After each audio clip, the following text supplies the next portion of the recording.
Did I wear the shirt properly? Is this how Kylie Jenner ties her shirts? I know we all are thinking, why are you comparing yourself to a model? No matter what time of day it is, sometimes I would end up standing in front of my mirror and start questioning my self-worth, questioning my accomplishments. I always compare myself to others in general in terms of academic achievements or even social media posts. I know self-comparison is something that occurs frequently in our everyday lives.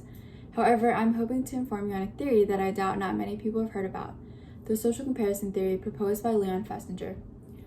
According to Stephen Garcia, an associate professor of psychology and organizational studies, and Arne Halderson, who received his undergraduate degree of psychology at University of Michigan, the social comparison theory essentially states that people compare themselves to others to fulfill the need for self-evaluation, a basic human desire. Depending on the direction in terms of social comparison, it could either be upward or downward, and various outcomes may arise from social comparison altogether. In the Handbook of Theories of Social Psychology, editors Ladd Wheeler and Jerry Soules writes that Leon Festinger essentially was the first to consider the social comparison theory as a search for and utilization of information about other people's standings and opinions for the purpose of self-assessment, judging the correctness of one's opinions, beliefs, and capabilities. There are three elements to Festinger's theory. The first is the need for self-evaluation. The second is uncertainty inducing a drive-like state, which is satisfied by social comparison. The last is the importance of comparison for evaluation of opinions and abilities. There are two basic categories of social comparison. The first is social norms and opinions of others. We compare our opinions and our values to those of others when our own self-evaluation is unclear.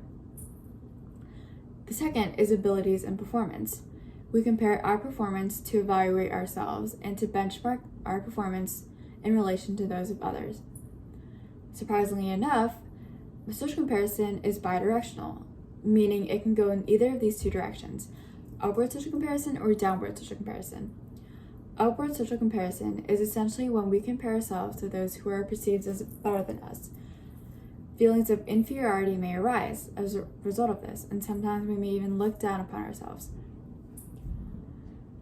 On the other hand, we have downward social comparison, where we compare ourselves to those who are perceived as worse off than us. We do this to boost our own self-esteem out of egotism. Essentially, we focus on what makes us feel good about ourselves. And this can pertain to any situation, assets, or values or skills.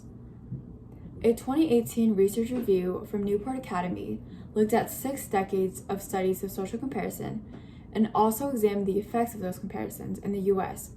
They found that people tend to make upward comparisons than downward comparisons. See, social comparison doesn't necessarily have to be a bad thing. It can actually be a good thing. This comes to show that people can be driven by other people. For instance, we can look up to a professional athlete or a really successful entrepreneur as a source of motivation, a source to drive us. Lastly, I would like to discuss the positive as well as negative outcomes of social comparison. Positive outcomes include, but are not limited to, boosting self-esteem, experiencing positive emotions such as happiness, and reducing anxiety. Negative outcomes, on the other hand, include technology-based social comparison is actually related to depression, especially in adolescence. Social media magnifies the impact of social comparison, which consequently magnifies the negative impact on teen well-being. In another study published in 2016 from Newport Academy, researchers interviewed 881 female college students in the US. They found that the more time teens spent on social media, the more they would compare their bodies to those of their peers, and as a result, they felt more negative about their bodies. Another negative outcome are feelings of envy. For instance, jealousy may arise, such as when someone with thinning hair envies the thick hair of their colleague.